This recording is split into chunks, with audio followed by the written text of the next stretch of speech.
Hello everyone, good morning and welcome back to Sports Today. We bring you this video segment every morning to help you catch up with things that have been taking place in the world of sport whilst you were catching up on some all important rest, because let's face it, whilst the whole world needs sleep, the world of sport doesn't really sleep. There's always something or the other going on, and it can be a little tiring keeping a track of everything. But worry not, that's what we're here for. We're going to help you catch up on some rather interesting things, and this edition features plenty of news as the fallout from the WPL final between RCB and DC continues, the build-up to the IPL, but also some interesting sporting anecdotes that have taken place from around the world as well. Without further ado, let's get started.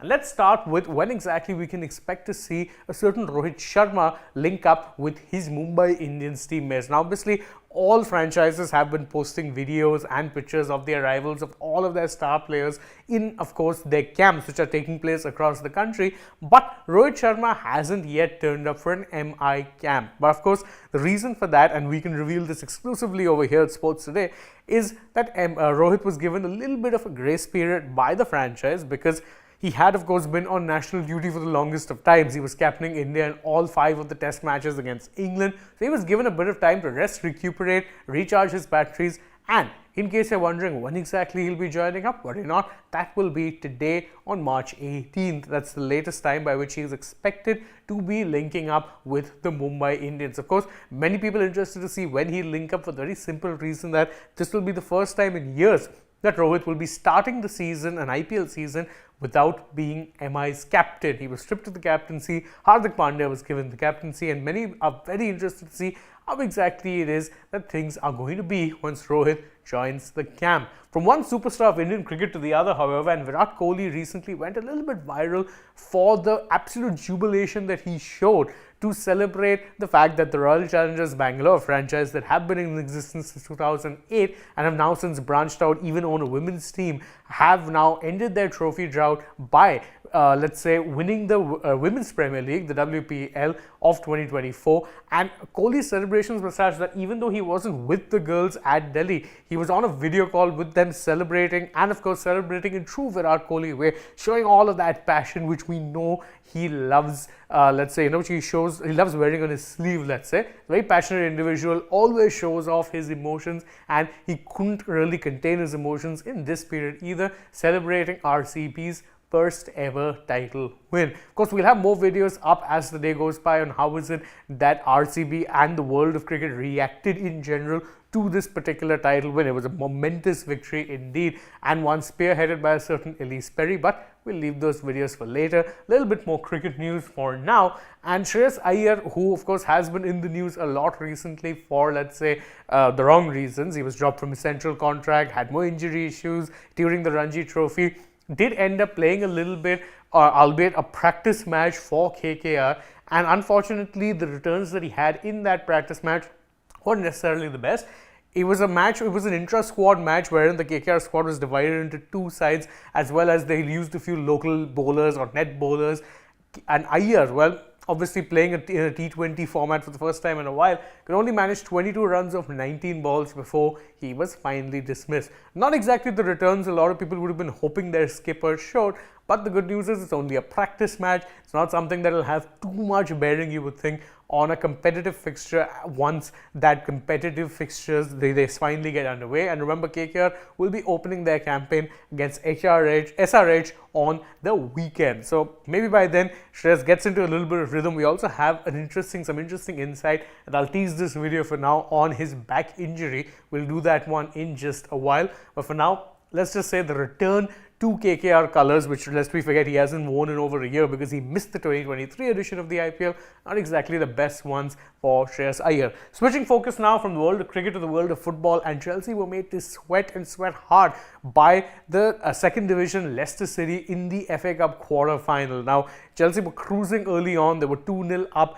within the first half itself, but then an uncharacteristically sloppy bit of work from centre-back Axel Disasi conceded an own goal. Leicester then equalised, but the key moment came when Leicester went down to 10 men, because then Chelsea started attacking in waves and got 2 quick goals from Tony Madueke and Carney Chukwuemeka. 2-2, it was 4-2, and they're through to the semi-finals, where they're only going to be facing the holders Manchester City at Wembley. That is, of course, the major of the two, let's say, semi-finals that will be taking place in the FA Cup. The other one will feature Coventry City, who are, of course, in the lower divisions of football, taking on Manchester United, because Manchester United also ended up sealing their safe passage into the semis of the FA Cup by defeating, of all teams, Liverpool. Yes, that same Liverpool that were going for a quadruple, who'd already sealed the Carabao Cup and could potentially be going all the way when it comes to, let's say, winning 4 trophies, or could have been.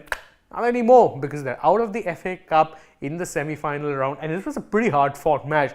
United came back from down below. They ended up equalizing the game, taking it into extra time, and then 4-3 was how they won it after the extra time period was played out. So it was a hard-fought win for them, but full congratulations to them. They managed to beat a Liverpool side that are looking very, very strong and firing on all cylinders at this time period. So very, very interesting really for them also that they're through to the semi-finals, and they'll be taking on Coventry City. So in case you're wondering what it is that the semis will look like, it's Chelsea versus City in one, and it is going to be United versus Coventry in the other. More football news, and this time from Spain.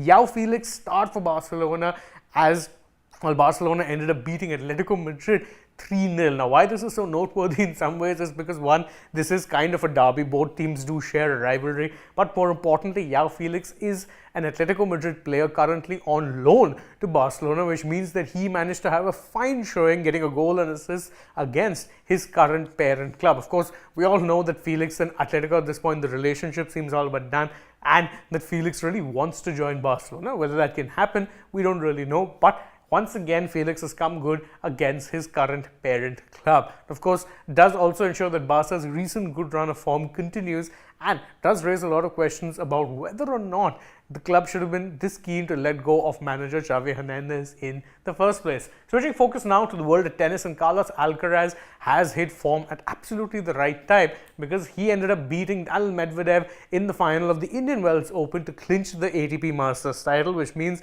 he gets 1,000 ranking points and, more importantly, plenty of momentum to pick up as the French Open draws near. Don't forget, it is French Open season at this point in time. That is going to be the next Grand Slam that all of these tennis players are going to be focused on, and Alcaraz, someone who's seen as a clay court specialist, couldn't have found a better time to strike form. He, of course, took a little bit of time to get going in this particular match. The first set went to a tiebreaker. He had to beat Medvedev on the tiebreak, but the second set, he was in his element, beat Medvedev 6-1. Woof.